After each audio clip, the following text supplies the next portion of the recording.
This is Tyler, your antisocial critic and the host of the AntiSocial Network, your number one source for anachronistic conversations online.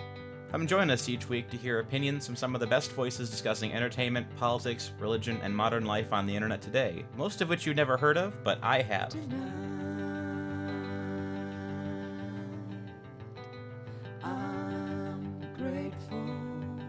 This week we're joined once again by Ginger, my fellow space aficionado, and we're going to talk about why Jeff Bezos did nothing wrong last week when he went to space. Because I am so freaking sick of Twitter being absolutely filled with spicy with Jeff Bezos hot takes about why space shouldn't be colonized by billionaires. Well, who else is going to do it, for one?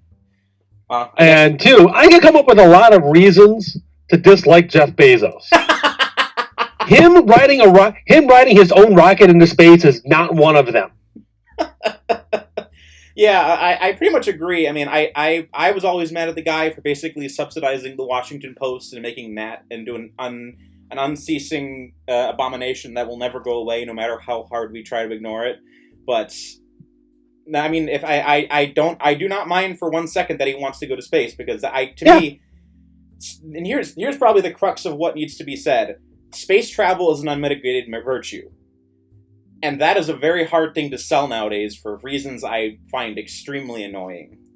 Space travel is awesome, and it's always been awesome. Not only is it cool because it's space and it involves rockets, which is just cool. If you can't handle that, you're not American. Get out of my country.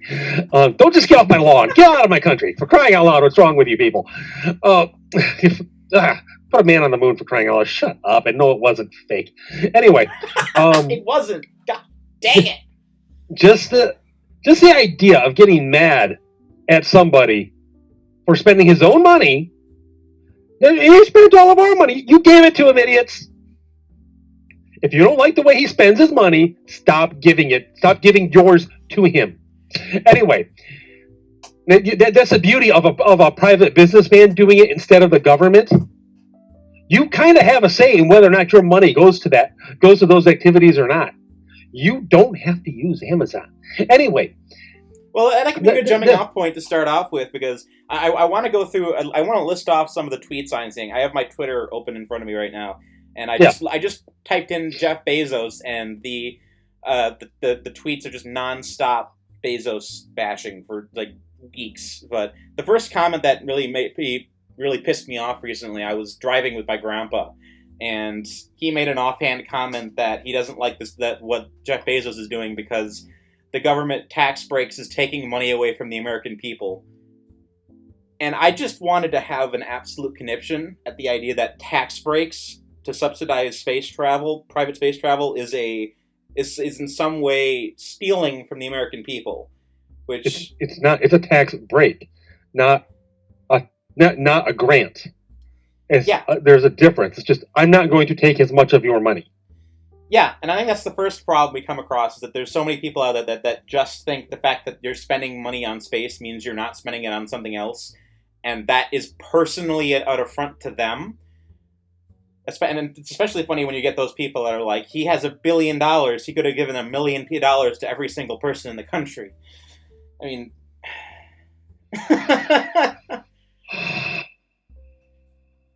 Okay. Our country is run by idiots, if you can't tell. I mean... Oh, I can tell. I gotta break out the chamomile. I'm already feeling the blood boiling here. There's a reason that space travel is getting taken over by the private sectors, because the public sector has been screwing it up ever since we killed the Apollo program. Yeah, I mean... What is, other than the ISS, what has the space program actually accomplished in 40 years? And that's in terms of manned travel, nothing. In terms of probes sent out into the solar system, they've done a lot. The Hubble telescope is, of course, amazing. The most recent major achievement, of course, was the New Horizons probe that went out past Pluto a few years ago.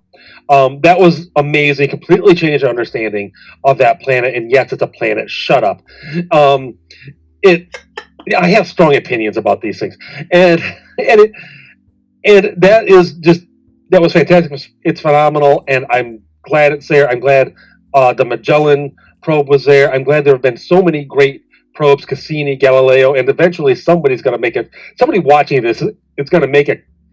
Is going to make a joke in the comments about me saying probe so many times. Somebody's going to. Please have that. Enjoy it. But in any case, all of that is great, and I love it. But nothing gets the heart racing like human exploration. Nothing inspires more than actual people going out and putting their boots on dirt where no one has ever put boots before. Yeah. It just doesn't exist. I think 10 years from now, when we're finally back on the moon and on Mars, people are actually going to be jazzed about this. But I'm curious if people wonder what we can actually accomplish with everything right now, because it seemed like everything really did hit like a qualitative dead end once we got to the moon. I mean, even just when by the 70s, the budget for the Apollo program was already ballooning, and they didn't want to do it anymore. And right. Nixon barely could get any of those last couple Apollos in, even though they were actively making new discoveries on the moon up until the last mission. So it's not like we're done with the moon. It's we barely scratched the surface of it, and we just didn't have the will to actually pay for Apollos 20 through 30 or 30 through 40. They just wouldn't have done that. They were, it was supposed to go well into the 20s, but 17 was the last one. I think 25 was the official last one that was planned, but then they all planned, but the last one that launched, of course, like I said, was 17. But it's, as far as that goes, there were a lot of reasons why they canceled it. Part of it is it wasn't primarily the spirit of exploration that was driving us. It was a pissing contest with the Russians. Which I'll accept as a perfectly usable reason, if for my evil purposes. But I'm fine with that as a motivator, but it's not a sustaining motivator. We had won the pissing contest. We got there, they didn't. It's like we whipped it out. Ours is bigger. There's nothing more to prove as far as that goes. And then it was just a matter of scientific curiosity and a desire for exploration, and that wasn't a strong enough motivator to keep giving NASA the budget necessary to keep doing this. Even though, in a lot of ways, the budget was a lot less now because the development of the rockets and everything was already done. All you had to do was keep building up the same blueprint. But it still cost a lot of money, and we were doing this little thing called the Vietnam War that was also costing a crap load of money. And we knew the Russians were spending plenty of money building up their military, so there were Cold War considerations at play there as well. The real crime is that we never got the ball rolling again, or that we kept spending money on space, but with no real clear vision of what to do next. I mean, that's the whole purpose of the space shuttle program, was to make it cheap. So they wanted a reusable. Yeah, that didn't work.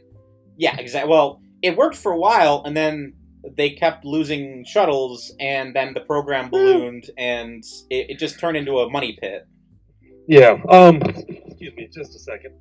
Mute myself so I can cough. It's unfortunate. Ginger is dying. It's tragic. I'm slowly dying, slowly.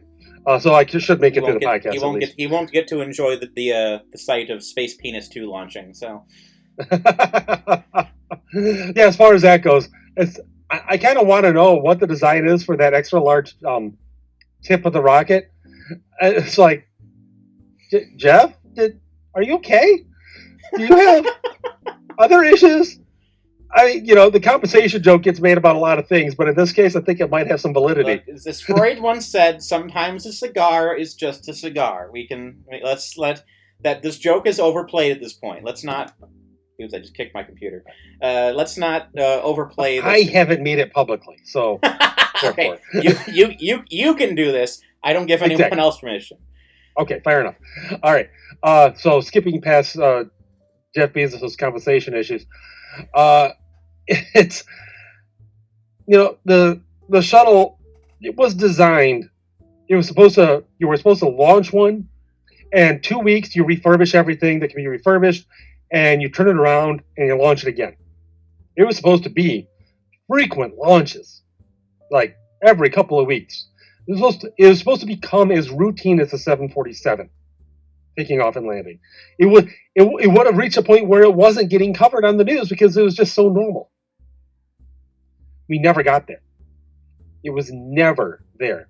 And then I remember reading back in the 80s that each shuttle flight was like $20 million in 80s dollars. I mean, comparatively, that's not as bad as it was before, but still, that's bad. I mean, that's a lot of cash, and you're not spending $20 million every 2 weeks to launch a shuttle just to drop off a couple of satellites, and that's really all the shuttle did. It brought up satellites. It could service a satellite, so that was cool. And of course, they ran experiments, either on that or there was I forget what the name of it was, but it was developed by the European Space Agency. There was a module that they could fit in the cargo bay of the shuttle. And it was kind of, like I said, it was just an extra, like, crew habitation module where you could run various experiments that you couldn't do here in a gravity field. Yeah. You could do it out there in zero G and find out. It reminds me of that great Simpson joke where they're in the Deep Space Homer episode where they cut to the NASA feed and they're introducing it as this space mission is going to be important to find out the gravitational effects on tiny screws. And then they immediately desperately try to change the channel because, oh no, it's a space launch! Get it off the television! No! Now, what's funny is, see, I grew up. I was a thorough space nerd. Yeah. I was going to be an astronaut. I was going to be the first person on Mars. Yada yada yada yada. All the things that a young boy would be thinking growing up in the 80s, right? Well, that stopped, and it stopped not because of the Challenger explosion, January 28, 1986. No, I didn't have to look it up. I remember it. It was one of the biggest events of my childhood, and no, that is not what dissuaded me from being an astronaut.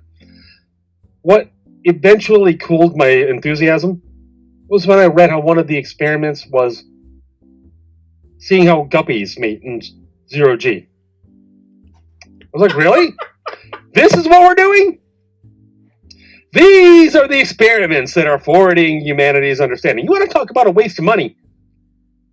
There you go. Yeah, that's on the tax dollar. This is not a tax benefit being given to Elon Musk. This is not people spending money at Amazon. This is the government doing guppy experiments. Good freaking. Yeah. Just in case we want to breed guppies for food on the way to Mars or wherever. You're not going to get much meat off a guppy, but yeah, I'm thinking that's not going to be an option. Maybe if you're doing some sort of interstellar space travel. But in that case, they're not going to be doing zero G the whole time. They're going to have a torus, and it's going to be rotating, and you're going to have some modicum of gravity. Now, if we want to talk about the logistics of interstellar salmon fishing, that might be halfway interesting, but you'd actually need like a giant vat in space just filled with water, and that might be interesting, but good luck getting the government to pay for that. Well, they paid for the effects of zero G on guppy sex, so why not? That's got to be up there with do you remember the lobster treadmills from the 2009 stimulus package? No, I don't know about that. That was a minor controversy when Obama did his first stimulus in office, where where they started tracing where the money went, and one of them was for science experiments at some university that was doing gravity experiments on I think it was like on like krill or shrimp, and one of the experiments involved seeing how they handled basically a treadmill. So I don't remember the full context of it because it was a decade ago, but it was one of those like early pork things that everyone kind of got like fake mad about for a week. A treadmill Shrimp for krill. Okay. I'll look it up and I'll look it up later and see if I can remember the full details of that. But it was ridiculous. That's okay. One of my congressmen, I think for the TARP bill, was also I think for that. I think it was for TARP. I think was arguing for building, and I'm not making this up, turtle fences,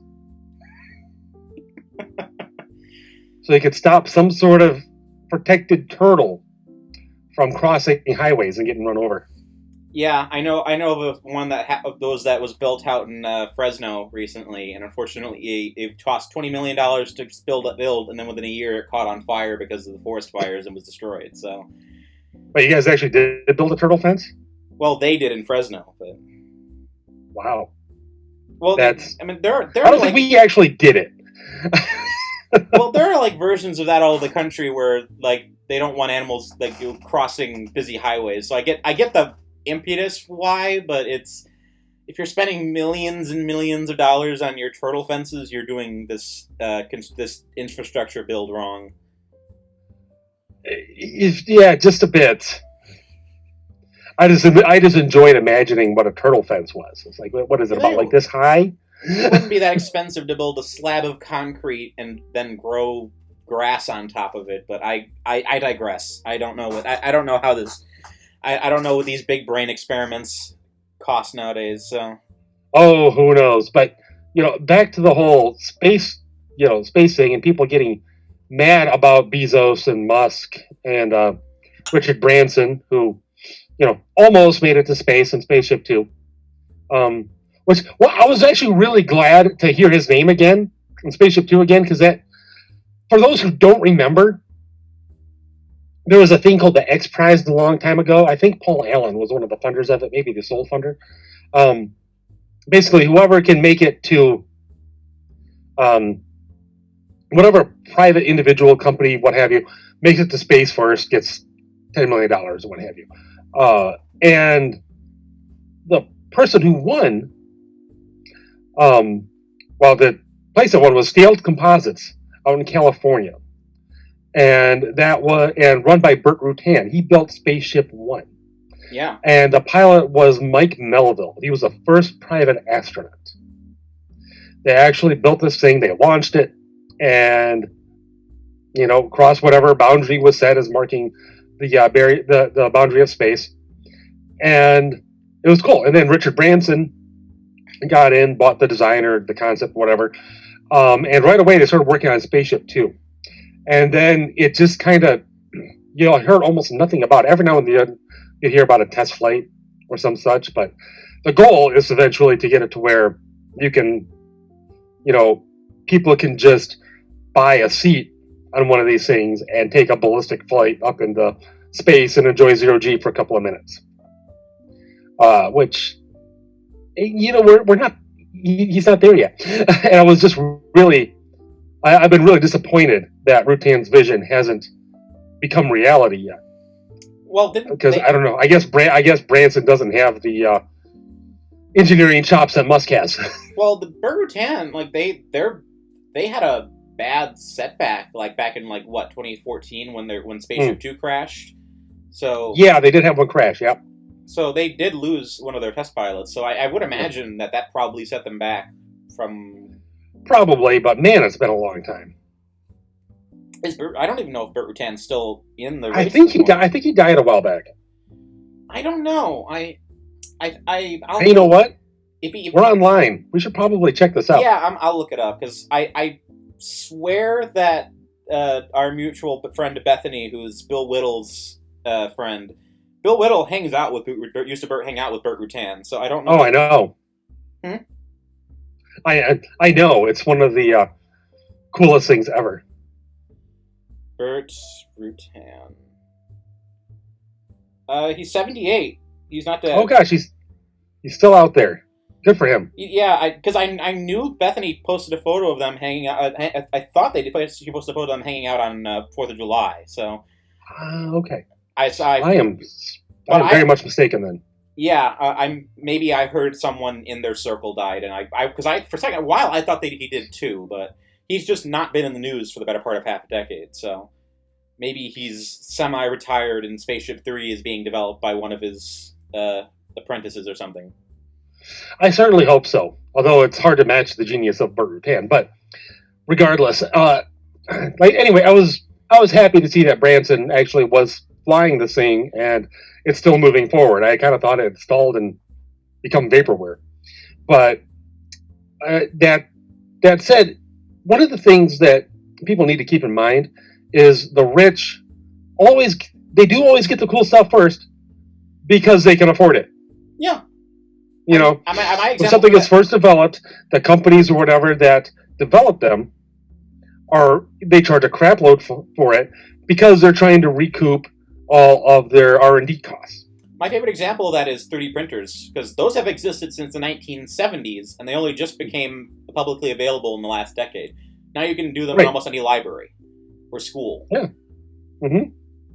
Yeah. Now you can pick one up for like, I don't know, $400 or something, which isn't chump change for most people, but it's within reach. For the most part, they're like boomer toys for people that are like really, really bored and rich. But if you really wanted to, you could buy one of roughly the same price as an Xbox, which that's a lot, but it's within reach of the average person. And you're absolutely right. These things always start out as play toys of the rich before becoming available. Like I remember back in the early 2000s, every rich person had a BlackBerry. No one in the middle class had a BlackBerry.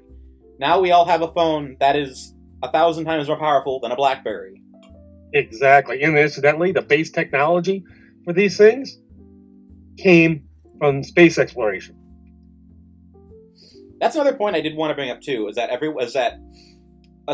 especially with Apollo, the technological accomplishments that come along with space travel are just as important as the development itself, because you have to develop all these subsidiary technologies in order to make the ship work.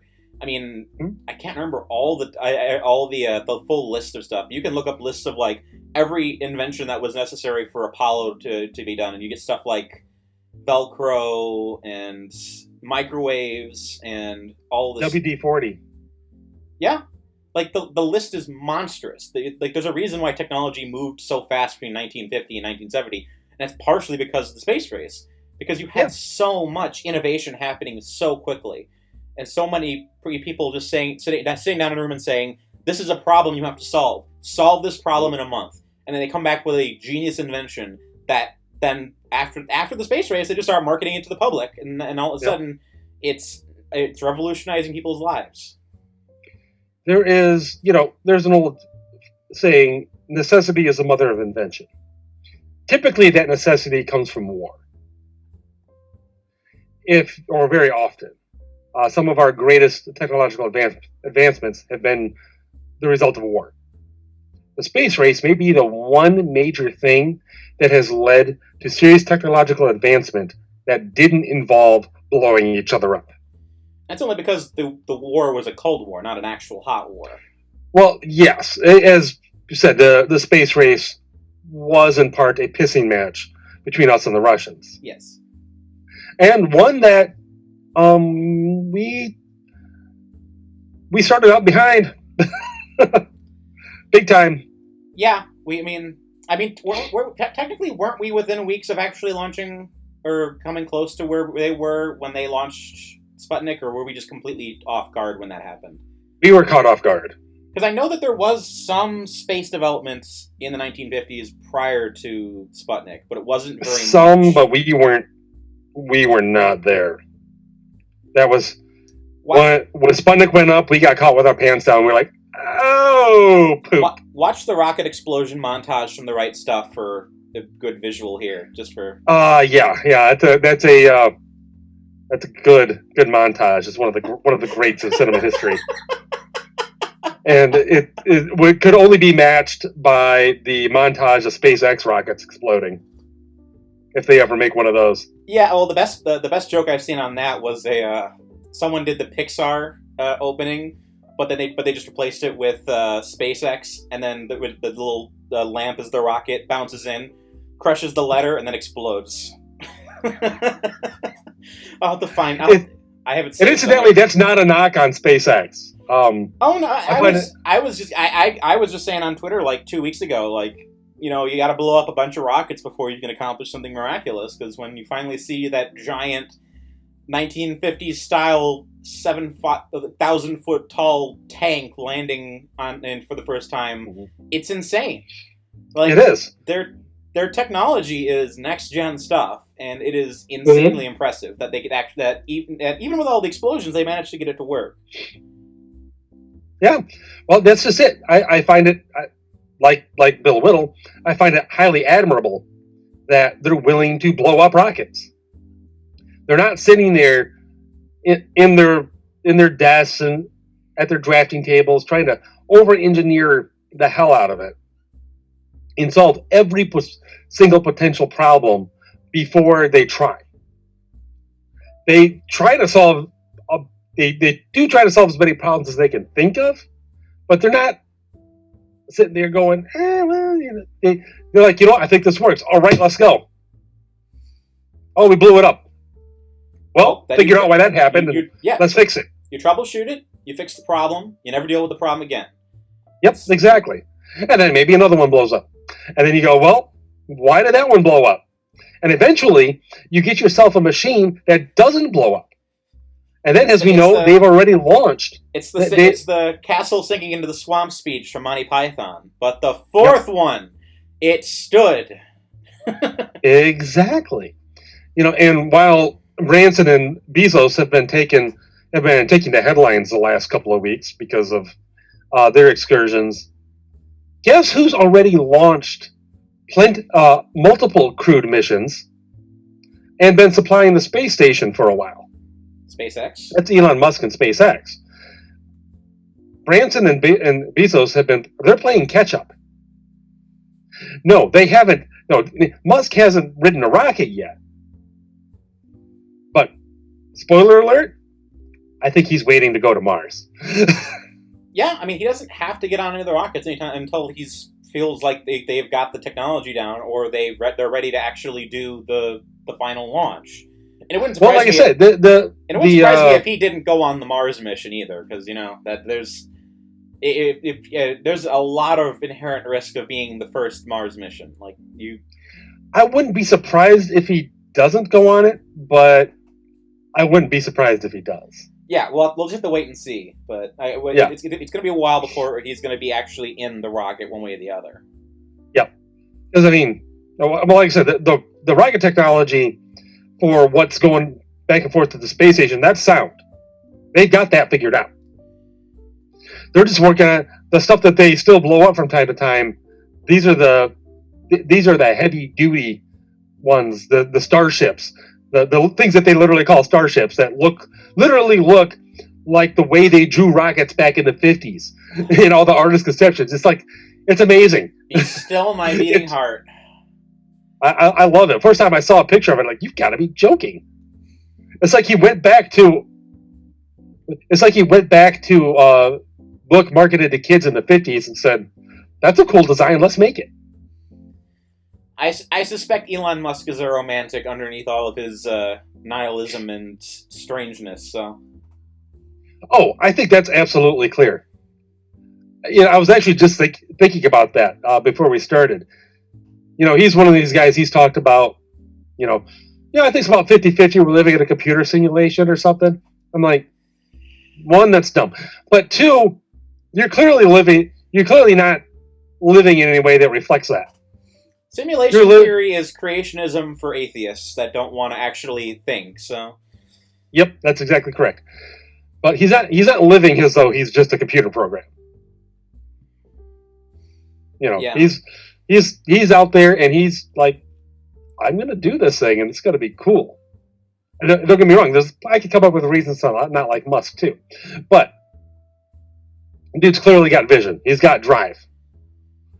And that's a good thing, and that's something we're sorely lacking. And that's something lacking in all of these people whining about a billionaire going to space. It's like, what? Are you mad he didn't take you with him? Well, to be fair, there were a lot of conservatives that were criticizing Elon Musk prior to 2016. Then he actually started getting results, and then he became a Twitter edgelord, and everyone started falling in love with him. So, yep. But But if you go back to, like, 2015, there's people like Steven Crowder who's like, yeah, this guy's running, like, a government-subsidized, like, space program. And, like, well, now who's complaining now, guys? Other than the protectionists. And in fairness, yes, he is. But at the same time, if the government is offering you money to do things, you can't really blame a guy for doing it. Maybe this would be a good chance to kind of circle back to the tweets, because yes, I'll list a few off. I mean, let's enjoy some stupid. Yeah. Yes, I don't see the Sanders and AOC ones, but they're obviously going off like, tax the billionaires, they can afford to pay for their own space travel. But here's one. Yes. Jeff Bezos, I despise you. You could end homelessness, but you won't. You could end world hunger, but you won't. You could pay your workers a livable wage and better healthcare, but you won't. You could rather play in space. You can't take it with you. Stop being a selfish prick. You can't take it with you. No kidding. That's why he's spending it on going into space, you jackwagon. What do you think? He's got like a Scrooge McDuck vault of money that he goes swimming in, that he put on the rocket to take with him into space? And here's the other problem with that. Jeff Bezos is not the richest man in the world. Jeff Bezos has the highest net worth in the world, and if he sells all of his Amazon stocks, he will literally destroy Amazon. So he's not that rich. He has a lot of money in his personal bank account, but he's not a trillionaire. His net worth is $1 trillion, but he can't actually spend $1 trillion. Right. That's an important distinction, because people are like, "Oh, let's tax him to death." I mean, like, you could start harvesting his blood too if you want. It's not going to make you any richer, but yeah. There's a photo of Master Chief being chased by a helicopter, and it says Jeff Bezos coming back from space, catching his employees coming back from their bathroom breaks. I mean, there's a lot of people making fun of the, like, he can pee in space, but his workers can't pee in their warehouses, which. That just sounds like a really dumb point. Like, I've met people that work as Amazon. They've never complained about having to use bathroom breaks. So, yeah, I haven't. There's a lot of stuff that is said about working for Amazon. I don't know how much of it is true or not. I'm sure it's a warehouse to warehouse kind of problem, because you will go to warehouses where the manager's an unrepentantly awful human being. And he just cuts all the corners, and he's yelling at his employees. And I'm sure you do get some top-down bad management at certain Amazon warehouses. But I'm also certain that it doesn't happen at every warehouse, because Amazon is one of the largest employers in the country. And they seem to be doing okay. I mean, I'm sure it's not a great job, but I've met people that worked there that said they liked it. So it just depends on where you are. Let's not pretend this is the entirety of Amazon. And I'll even say this: I don't particularly like Amazon as a company. For the most part, I don't buy from them. I buy, partially because if you look at my book collection, most of the books I'm buying right now are not things you can buy on Amazon. They're extremely rare and extremely old. I don't care about what books are coming out right now, so I don't need to go use Amazon. But if there's something random I can't buy anywhere else, I buy it on Amazon. Like, I just bought my friend a cold brewer for her birthday, and I had it shipped to her place from Amazon, because it would have been way more expensive to buy it at Walmart and then ship it through UPS. And you know what? That's what Amazon's good for: buying something stupid that I can't buy normally and then shipping it to my friend's house. Exactly. Which is the benefit of capitalism, even though I don't necessarily love everything about Amazon. So. Exactly. What else have we got in the stupid train? I hate Jeff Bezos. F billionaires. Also me all day long. Now I don't know if this one's not anti-him. It's just some guy complaining. Hats off to anyone who quit a job at a toxic workplace like Amazon. Jeff Bezos can shove a rocket up his butt. Jeff Bezos has decided he will not end world hunger today. I get really sick of those. Because one, there is nothing, literally nothing, that is going to end world hunger. This is a pretty good meme. I'll see if I can zoom it up to get it on the thing. travels to space. Read it off. I can't read it. Nice. How Jeff Bezos travels to space cost billions. How I travel to space costs 40, and it's of course the mushroom. Yeah, exactly. I get it. That one's good. I like that one. I get it. This one says early Jeff Bezos rocket concepts, and it's literally just a page full of dicks. It's very, very amateurish, guys. This is, come on, guys. We need some top shelf meme material here. Yeah, no kidding. Well, it's mostly the left doing the criticizing, so therefore, as we know, the left can't meme. Oh, here's one from the episode of Simpsons where the guy basically hates. What's his name? What's the Flanders? Huh? Flanders? No, the guy who works at the nuclear plant that hates Homer because his life is just unremittingly awful. I don't know. He's only in like one episode, and then he dies at the end of it. Oh man, it's been so long since I've seen The Simpsons. I have no idea. The meme is the guy comes into Jeff Bezos' house. You went into outer space. Sure. Want to see my Grammy? That's not bad. There are a couple of good ones in here. I think Jeff Bezos is up in the moon right now, smiling down upon us.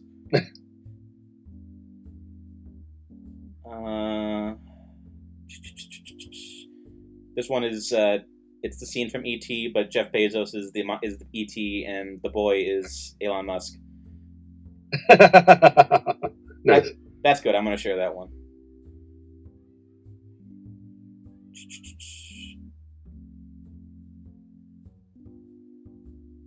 We used to have astronauts. Now we have ego-nauts. Wow. Clever.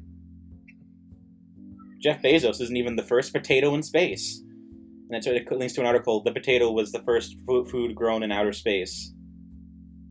Well, Matt Damon's just thrilled about that. New York Post study says U.S. population says Jeff Bezos and Richard Branson are not really astronauts. Yeah, oh yeah, I saw something like that. Like Branson, technically that's true. He didn't quite make it.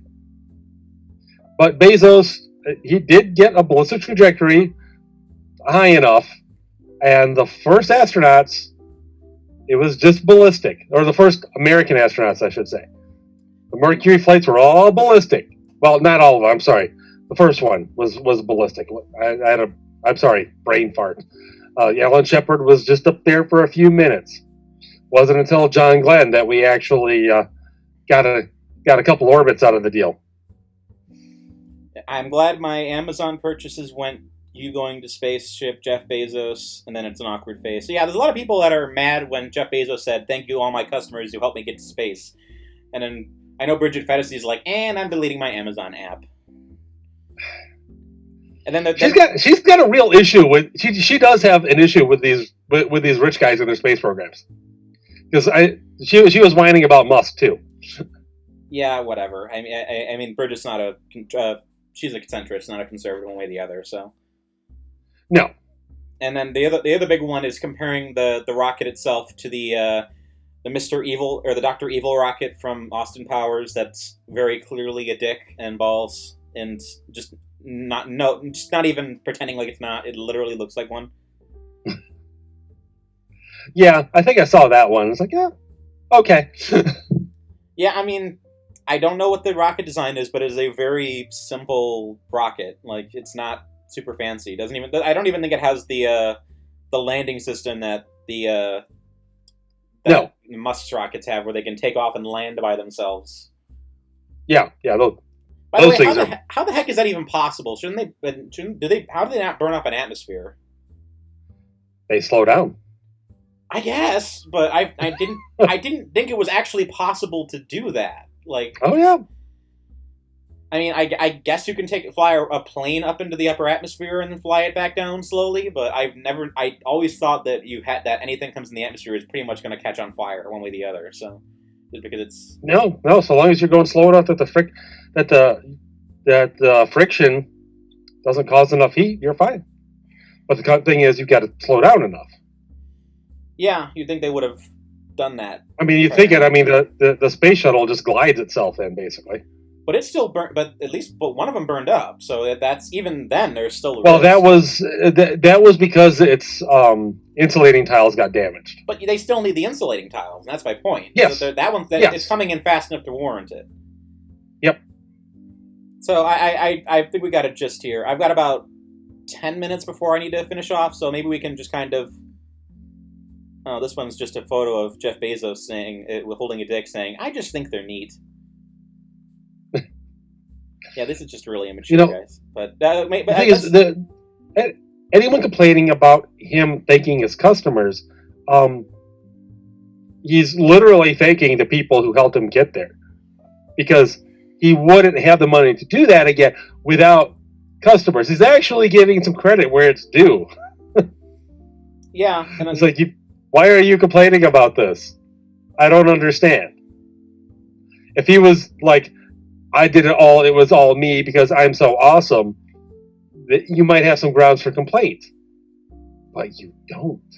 And then, of course, like I said, nothing is going to end world hunger. Nothing is going to end homelessness. Some people want to be homeless. So even if he gave enough money to everybody in America to buy a house who doesn't already have one, guess what? That money is now spent. These people still need to be able to manage their own lives beyond that. And that's the part that these people never seem to understand. They never seem to understand that some of these people don't just need a temporary leg up that will help them get over a run of bad luck. What they need is an entire worldview change, and which will include a sense of personal responsibility, so they will be able to manage their own lives and not need the handout anymore. From a personal perspective, I have no issue with people who do need a handout from time to time, because sometimes shit happens. But that's a one-time event. You've got to be able to manage yourself beyond that. I don't care how much money Bezos has.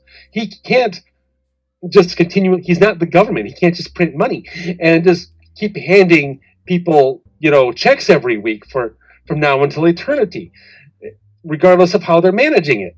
It can't happen that way. If you want to argue about how he pays his employees, that's a discussion that may or may not be valid. But this ending world hunger thing, ending world homelessness, no, it can't happen. It won't happen. The poor you will always have with you. A guy said that a couple thousand years ago. I think there's one more argument we can kind of touch on real quick. That being, I think, the fundamentalist argument that there's no point in going to space. Have you seen this at all, coming from like some Christian fundamentalists that think that space is literally just like populated by demons and there's nothing out there, so there's no reason for humanity to ever go out there or try colonizing or do anything?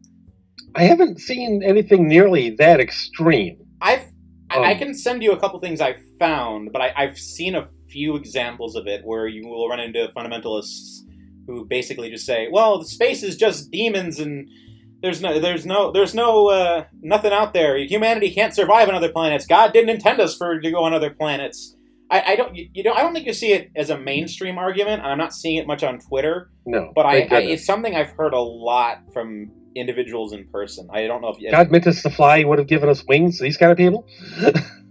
Yeah, I've also heard it's the like space travel is like humanity playing God kind of levels of human thought. Like it's like, oh, we can't do that. That's playing God. We can't genetically engineer carrots. That's playing God. Well then. You know what I mean? It's basically like flat earther levels of scientific analysis here. So yeah, going to space is not playing God. It's exploring God's creation, which we are called, in fact, to do. If you understand more of how he created the universe, you can understand more of him, because it's all the product of his mind. Yeah, if you it is one of the avenues towards understanding God. Scientific inquiry, it really is. And that's something that not nearly enough Christians, especially modern day Christians who have completely bought the whole faith versus science divide. Yeah, and you have bought that. You have fallen into the trap of the atheists. Yeah. And they said it for you on purpose, incidentally. Yeah, and I hate the argument, too, where basically anything that... I mean, I was just... You probably saw me yesterday on Twitter just basically hashing it out on the question of young Earth creationism, because I'm an evolutionary theist, and I was trying to put a rational argument down when all these Protestants are saying is like, the Earth is clearly 6,000 years old. And I'm like, and I was trying to say like, well, it could be this, it could be that, and they kept going back. It was like, well, it's not. It doesn't make any sense biblically if Genesis is if the world is 6,000 years old. And I was trying to lay out is like, I didn't get to this argument because they stopped responding after a while. But but the next thing I was going to say was, if scientifically people carbonate the Earth and it is not 6,000 years old, and there's a reasonable scientific reason to believe that, and we have a reasonable reason intellectually to believe in God, we have to live with these two thoughts in our mind at the same time, because God would not sow the Earth to look like it wasn't designed by him on purpose. To purposely conflict with his own book. That he would not purposely do that unless you are reading the book wrong. Exactly. And that type of thinking, and this is something I bring up a lot in these kinds of discussions. Not every book of the Bible is meant to be read exactly the same way. Not every chapter of every book is meant to be read the same way. Exactly. There are different kinds of books within the Bible. Not every, the beginning of Genesis is not it's not a text of history the way we understand history. It is a text meant to contain certain theological truths. A theological truth is not a scientific truth. And before you say that I'm just following Christians who are trying to reverse engineer something that could be compatible with Darwin after Darwin came and blew the whole thing up, you are wrong. These kinds of arguments have been around for a very long time. St. Thomas Aquinas, back in the 13th century, was talking about non-literalistic, and I say literalistic versus literal because it is literalistic means reading something regarding it as literal on its face. Augustine does too. Literal means understanding it the way it's meant to be understood. Augustine does too in Confessions. I was just about to go there. Augustine, back in the 4th century, was cautioning people to not use the Bible to make to draw scientific conclusions. It's like, you're probably going to wind up looking stupid. He said that back in the 4th century. Get over yourselves. Anyway. The moral of the story is that space isn't gay and cringe. Okay. Tradimentalists can now shut up. Exactly. And it's not... And the point is, not to mention, just because it's not in the Bible doesn't mean it doesn't exist. You might want to think about the transistor and how that's not in the Bible at all. And that's had a pretty big effect on the way we live our lives. Yeah. I can't wait for the aliens to come down and watch them have to react to that. And just... I kind of hope it happens just because it would end a lot of stupid arguments. It really would. It would depending on what the aliens said, but I always say they're not going to say something you expect them to say. Like if you go online, it's just like the aliens are going to come down. They're going to tell us about Gaia and how Jesus didn't exist and how they were there and recorded it so they can prove it, or they're going to do something stupid like that. And I'm just like, no, they're going to come down. They're going to be really boring. Yeah, and then of course, who knows whether or not the best tweet I saw. We'll end it on this. The tweet I just sent you like an hour ago. The guy saying like, all the UFOs are probably the aliens billionaires. It's entirely possible. Yeah, it makes as much sense as any other explanation. But yeah, I got a class I got to attend in 5 minutes on this end, so I got to wrap up. But can you shout out your stuff real quick? What's that? Do you want to shout out your social media real quick for people who haven't found yeah. You can find me on Twitter over at Gingerman Editorial. And I do have a podcast that I have to admit has been kind of on hiatus for a bit, but I'll be picking it back up soon, which you can find that on Twitter. Also, it's at Fight the Void, I think is the handle. I never can remember. But the name of the podcast is Fighting the Void. You probably will not find it on YouTube because we've gotten a hard strike for talking about Fauci and the vaccines and and how you probably shouldn't be sheep. Well, there you go. Thanks. It was good to talk to you again, man. All right, same here, Tyler. Enjoy your class. Thank you. Have a good night. All right, you too. The AntiSocial Network is a Groupthink Productions podcast. Editing, producing, and hosting are by Tyler Hummel, artwork by Crystal Cowley, and original music was composed by Melissa Lafira and the late Dan Smolla.